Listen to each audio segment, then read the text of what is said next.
Yesterday, we elaborated this paragraph. First one, we take a look at what is papancha, elaboration, embellishment, conceptual proliferation.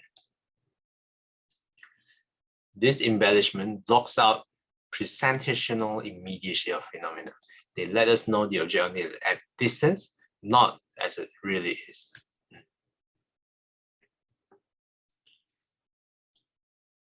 What we know as a result, as the final object of cognition, what we use as the basis for our values, plans, actions is a patchwork product, not the original article. To be sure, it's not wholly illusion, it's not sheer fantasy. It takes what is given in immediate experience as its groundwork and raw material. But along with this, it includes something else, the embellishments fabricated by the mind.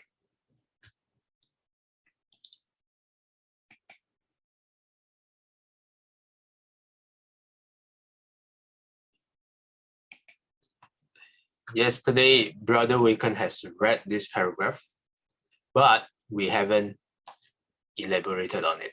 So let's take a look.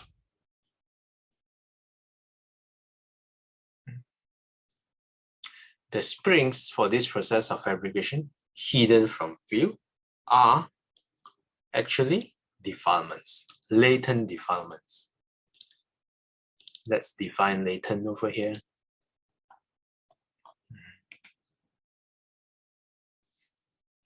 Okay, let me zoom out a little bit. Of a quality or state, existing but not yet developed or manifest, hidden or concealed.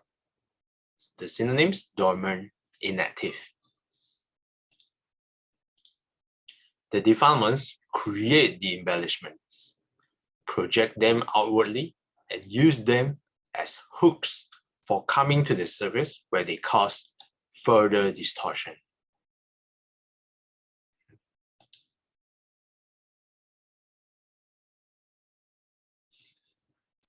To correct the erroneous notions is the task of wisdom. But for wisdom to discharge its work effectively, it needs direct access to the object as it is in itself uncluttered by conceptual elaborations.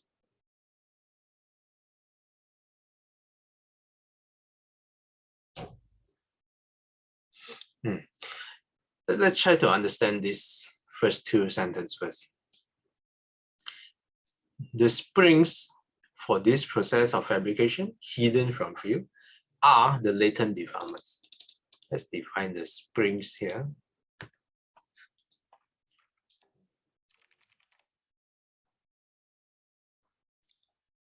Yeah, not these springs.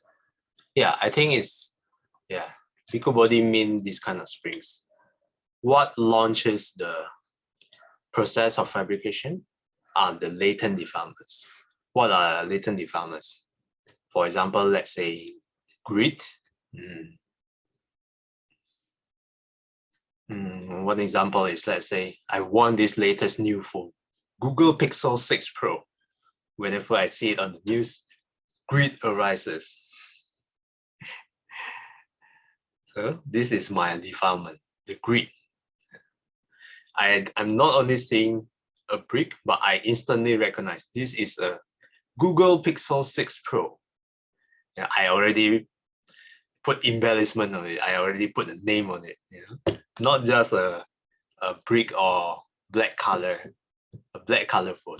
I already label it with name. Oh, this is by Google. Oh, this is Google phone. Oh, I want it. Yeah.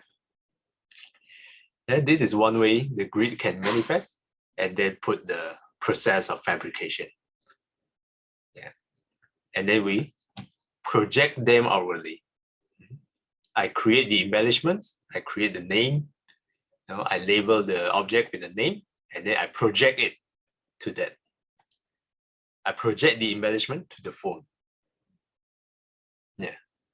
And use them as hooks for the coming to the service where they cause further torsion. Okay? The grid wheel is used as a hook for coming to the surface, and they cause further distortion of my view of the object. Yeah. That's how I would understand the first two sentences. Afterwards, to correct the erroneous notions is the task of wisdom. But for wisdom to discharge its works effectively, it needs direct access to the object as it is in itself, unclouded by all these conceptual elaborations that I have projected towards that object. This is where the task of right mindfulness comes into play. Is to clear up the cognitive field, mindfulness brings to light experience in its pure immediacy. It reveals the object as it is before it has been plastered over with conceptual paint, overlaid with interpretations. To practice mindfulness is thus a matter not so much of doing, but of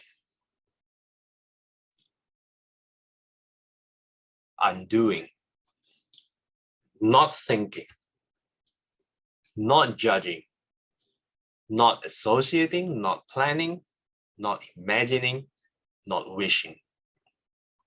All these doings of ours are modes of interference, ways the mind manipulates experience and tries to establish its dominance. Mindfulness undoes the knots and tangles of these doings by simply noting. It does nothing but note, watching each occasion of experiences as it arises, stands, and passes away. In the watching, there's no room for clinging, no compulsion to settle things with our desires. There is only a sustained contemplation of experience in its bare immediacy, carefully, precisely, and persistently.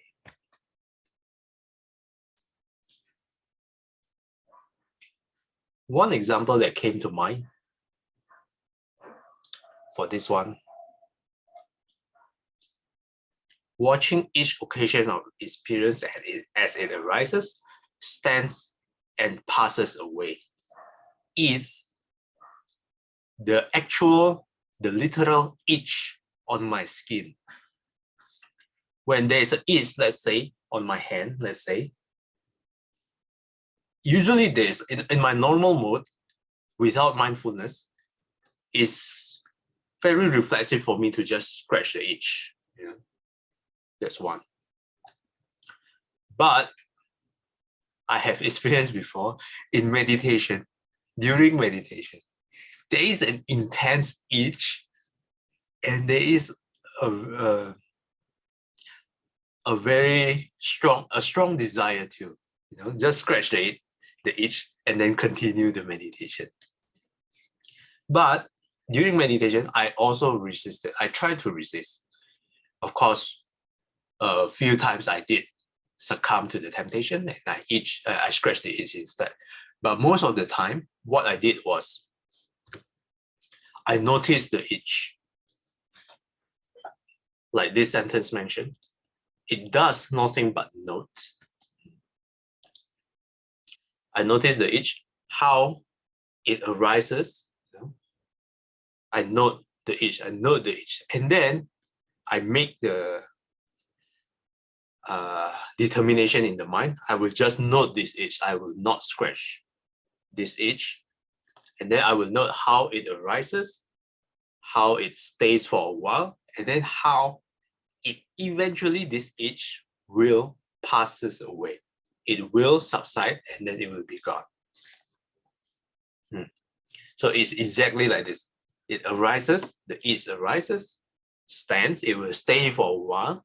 But eventually, if you wait for some time, the itch will not, it will not last until all the way to the end. Yeah. It will eventually, dampens, subsides until ultimately it passes away. There's no itch at all without me scratching it. This is interesting. You can try it. There are two occasions that I tried this method. Firstly, in the meditation, like I mentioned. Secondly, when I try to sleep.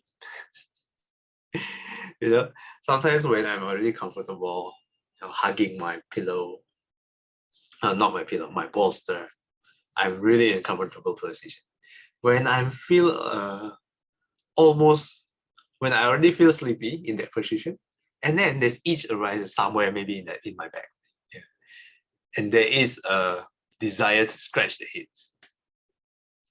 I somehow noticed that if I move my position and then I scratch the itch, for example, it makes me becomes alert again. And then it makes me less easier to fall asleep.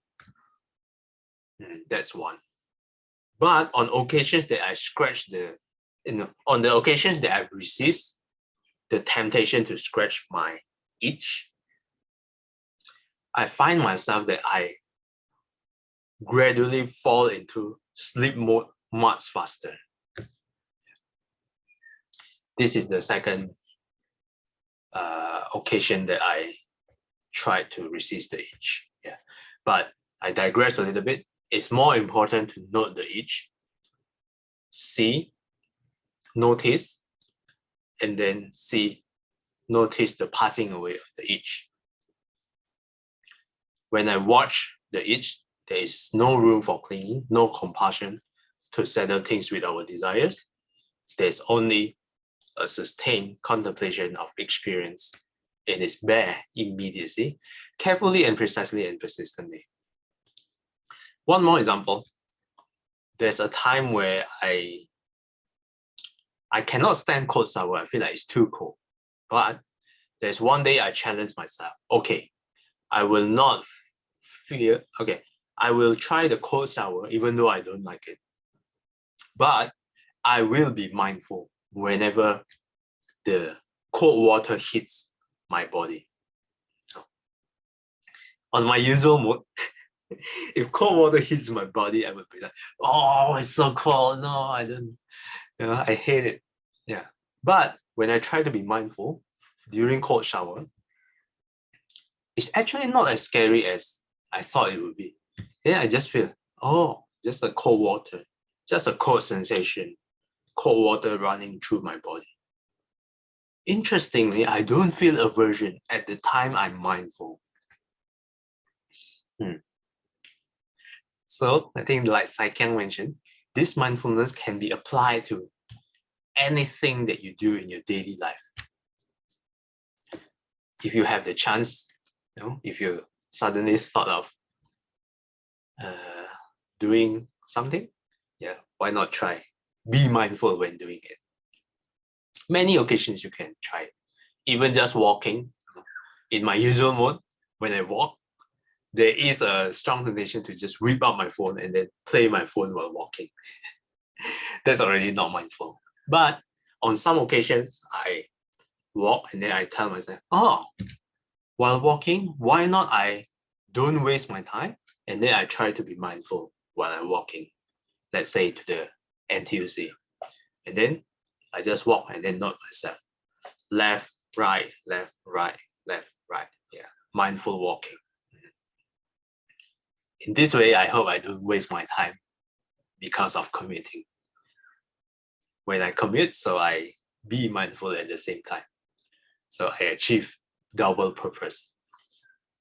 Yeah. These are just some of my examples. Any of you would like to add anything?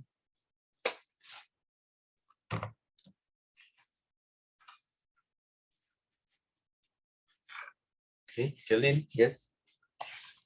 Rejoice, brother, to hear that you were what you do with mindfulness. Very happy, very rejoiced, actually. Yes. And I think it is not easy to do what you do, for everybody to keep applying it, because our mind, is like a monkey mind in a lot of ways. Yeah. And to be reminded of mindfulness is a conscious effort, I think, very conscious. And very often enough, I'm more mindful after a session like this. And then after I go on, do my thing, mid-afternoon, get less and less mindful maybe. Then nighttime, okay, when I'm doing my meditation, a little bit more mindful. So the mindfulness, like, it's like yo-yo business, it's not very consistent in the way I'm mindful with my mind. Yeah. So I think, but I think what you said is correctly put, because if you don't do it at all, you will go crazy, even worse maybe. But at least we do a little bit each time. It is better than not doing anything about it. Yeah. So I'm very rejoiced to hear how you apply it, and it's really not easy.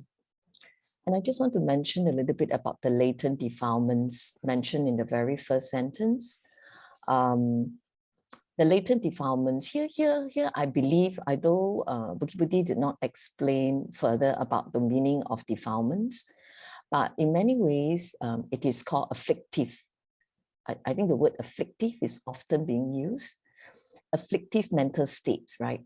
So defilements is considered an afflictive mental states.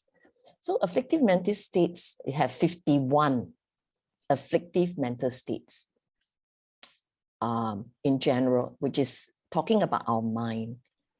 So these mental states as afflictive often cause our mind to be distracted, or very easily we will go into these states of mind that actually affect our awareness. So if we know what are these 51 afflictive mental states, and we're more aware of these 51 mental states, when it arises, we will know that, oh, wow, we recognized it. And so even in your meditation or non-meditation time, it will bring up your mindfulness. I think it kind of helped me when I know, oh, wow, afflictive state arises. Most of the time is we are not aware that this is an afflictive state. And as a result of that, we carry on and, carry on with our mind. We really focus a lot of attention on it. And then after that, we kind of like elaborated on it, and then sometimes even exaggerated on it and put in feelings into it. Once we put feelings into it, it gets deeper into our conscious mind, and it just makes it so real. So something that is just a concept has become a reality in our mind. It's because of this afflictive mental state. So I think that when I start to understand, oh, wow, this is afflictive mental state, then I start to be more careful. So I think maybe later, bro, maybe it's good to share. I will send some information on the 51 afflictive mental state, so that when we see these mental states coming up our mind, and we're like, oh, okay, we can start, putting our antidote that, oh, we could be more aware about this state, and don't let it keep, bring us to where they want us to go as our normal self. Yeah, usually that helps a lot for myself once I see it. Yeah. And I also find that very often, right, what really created these states of mind and makes us attached to it is because of the three of the feelings we have towards this situation. So we have pleasant feeling, unpleasant feeling, and neutral feeling, right? So neutral things that bring us neutral feeling, maybe we don't like dwell too much, but things that give us pleasant feeling, oh, unpleasant feeling, we tend to, once our feeling comes first, our mind is naturally very much to go and catch it, So I find that really disturbs my direction. So now I started to say, instead of looking at my feelings, I start to ask, because this is what Sifu say, right? 恶法让它灭，善法让它生. So I started to say, is this virtuous?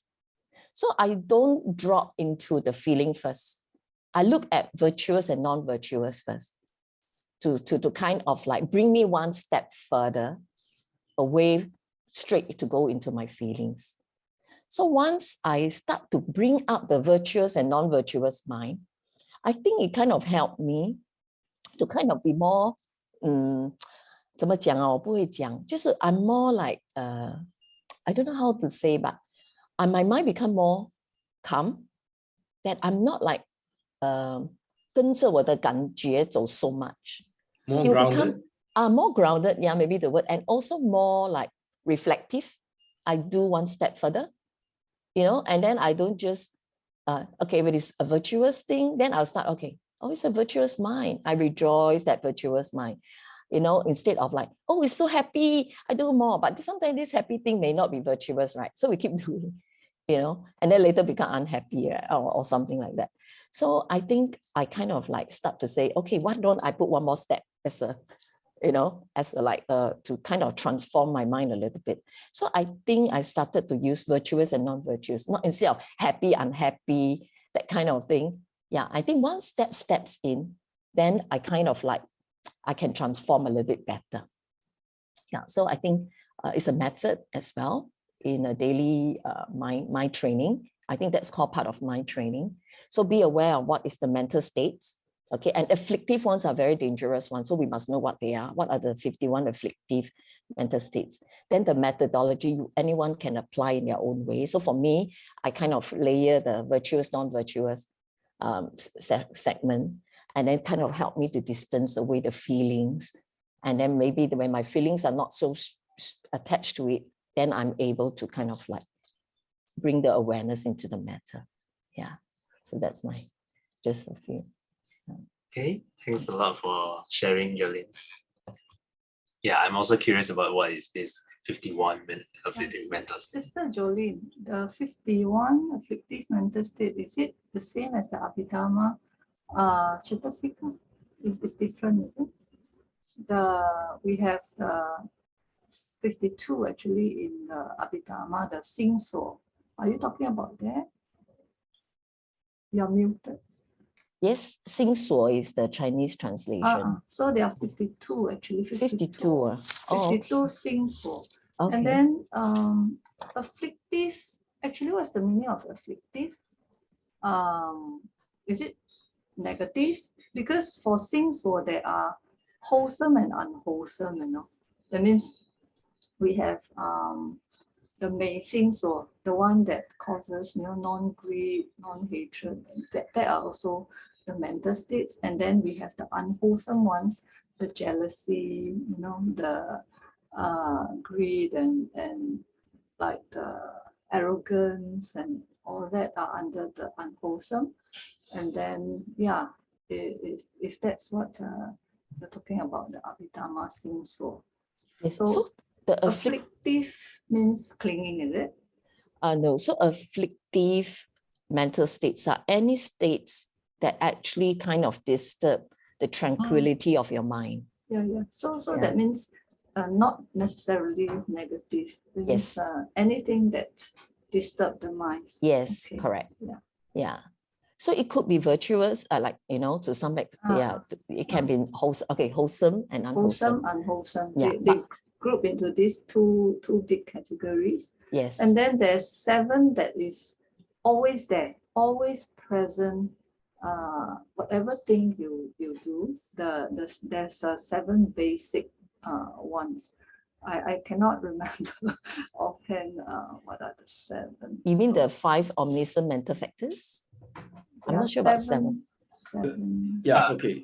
Let me clarify. I suspect there are 2 different lists here. Different, so 50, I suspect there are 2 different lists here. 52 mental factors, 52 Cetasikas is from the Theravada Abhidharma.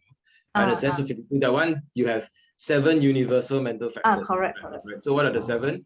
I think there's sanya, perception, and there's there is Vedana, feeling, and so on, right? There's Phassa, contact, and so on. Okay. Yeah, and So- Manasikara, attention, and then Okay. Ekagata, and so on. So that's the 5 omniscient. That's This is 7. that's one of the seven. 5. On the other list, there is 5 Omniscient. omnipresent or something like that, omnipresent mental factors. I Yeah. think that's from the Yogacara list, if I'm Yeah. not mistaken. Oh. Yogacara Abhidharma. So yeah, same also. 51, Similar. 51 mental states. I think that's also from the Yogacara Abhidharma, if I'm not Yeah. mistaken. Yes, So I'm just correct. saying there are 2 different lists here. Okay. Yeah. Yeah. Anyway, why don't you two of you send me the list? We take a look and then we compare. Yes, yes. Sure, sure. So the 5 omniscient factors that Sister Saikyang is saying is actually close. I'm not sure about the 7, but the 5 is really contact. What's contact? Attention. No, mine is 7. Okay, but the 5 omniscient one, if you see Uh-huh. their similarity, is contact first. First, you must be in contact with something, right? Then you get attention to it. Attention. Then you discriminate. So discrimination. Then you put your feeling to it. Yeah. And then finally your intention. Mm. So that's the 5 So- omniscient. So 4 of those are definitely repeat. 4 of those are definitely in the 7. So intention, Chetana, Phassa, contact, feeling, Vedana. And then you mentioned Manasikara, attention. The discrimination, what is it in Pali? Is it Sanya? I'm not sure. If it's Sanya, then it's the same one, perception in the 7. Okay. But in the 7, there are additional 2. What are the other 2? One is Ming Ming Gen, the mental life faculty. Mental life faculty, that's Yeah, right. mental life faculty. I Jing Sing is the one-pointedness. Yeah, Ekagata, I Ching Sing. Ah, And then Ekagata. correct. Those are the 2 additional ones, I Yeah. believe. But I'm not sure if discrimination in the 5 is the same as Sanya in the 7. I'm not sure. Okay. So I'm not sure. We're gonna check. Discrimination as in 思 or 作意 in Chinese. Okay, let's not go down this rabbit hole. Okay, sure. Yeah. We take it off. Yeah. It was of- interesting discussion. It was a lively. Both of you can send me the list. We will take a look again. Sure. Relevant. Okay. Thank you. Other than that, any more comments? Let's say Waken, yes. Yeah, just a wrapping up comment on what Sister Saikyang, Sister Jolene have said. So Sister Jolene made a good point about noticing the rising of the mental states. So some people find this helpful, like a more analytical kind of perspective or a more analytical kind of approach to noticing, right, the arising of different mental states. And Sister Jolene put it very well, right? It keeps us grounded. We start to become more mindful of the quality of the mind. Is this virtuous? Is this unwholesome? Is this wholesome? Is this skillful? Is this unskillful? And so on.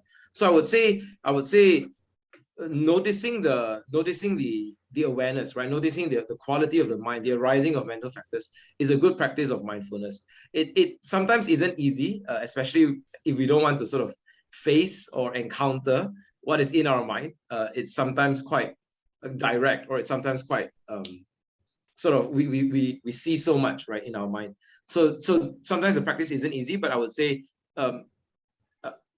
persisting in that practice of mindfulness helps us just becoming more aware, helps us become more aware and notice more quickly the rising of the mind. Then we're able to respond more quickly as well, in terms of cultivating further wholesome qualities and also preventing the further arising of unwholesome qualities. So this is I would say this is a practice in skillfulness, I guess. Whether you're able to notice it quickly enough, early enough, and whether you're able to what's the word? Whether you're able to withstand, I'm not sure if that's the right word. Sort of what I'm trying to say is, like, you're able to stop the momentum of certain mental states. You're able to curb it. I'm not sure if that's the right word. Yeah. So that is a practice in skill, and well, that takes practice. Yeah. Thanks a lot, Bacon, for sharing, and of course, Jolene and Saikyang. Was a lively discussion today. I'm tempted to let you guys continue. Unfortunately, time doesn't permit. Any more comments before we wrap up this morning? Actually, I like Marcel's way of, like, putting a start for observing your mind instead of just looking at the phone when you're walking to the MRT, that kind of thing. So yeah, that is a very good cultivation, a very good way to start whatever that you're doing, in between, whether it's taking the train, whether it's queuing for food, or something that needs time. Look at your mind. You will realize very funny things like I shared previously. I conclude my own mind is very capable, very busybody. I see something, then I will want to think on behalf of that somebody, of that, if there's one incident happening and I saw, then I will cling onto it. I will make conclusions to it. I will teach that person in my mind what you should do, what you should not do, that kind of thing. I'll react straight away. So now what I'm trying to practice is just keep looking at the mind. Yeah, just keep looking at the mind. It's very interesting, this mind. Although I still cannot be the master of thought, cannot control it yet. But at least I know, where you're jumping to. But I try not to follow you. Yeah. Yes, very relatable. When Sakya mentioned that, immediately what came to mind, whenever I walk across the street and I see smokers, I always thought, these guys, why they keep doing such useless activity? That's my first immediate impression. But probably I should also consider what are the conditions that cause them to smoke. Could it be their environment? Could it be their circle of friends? Yeah.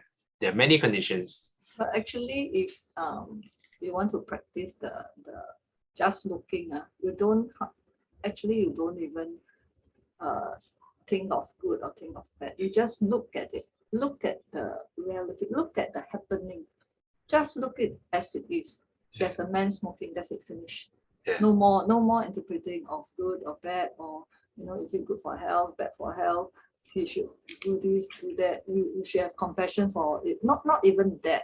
I mean, this is slightly a different approach, as Sister Jolene mentioned. Sister Jolene one, I think, is higher step. After you really watch already, then probably we can put in more effort to reduce the unwholesome and bring up the wholesome. But in the first place, you really have to know where your mind is first and just keep looking. Yeah. That's true. Okay. Thanks everyone for participating. Any last words to add? We can add more tomorrow if you have any. For now, let's do a dedication. 厌消三障诸烦恼，厌得智慧真明了。苦厌具障悉消除，实是常行菩萨道。阿弥陀佛. Till we meet again, may we be guided by the Buddha, Dhamma, and the Sangha. Sadhu, sadhu, sadhu. Have a lively day ahead. And thanks for all the active participation this morning. Yeah. Thanks everyone. I will see you guys again next time. Thank you, everybody.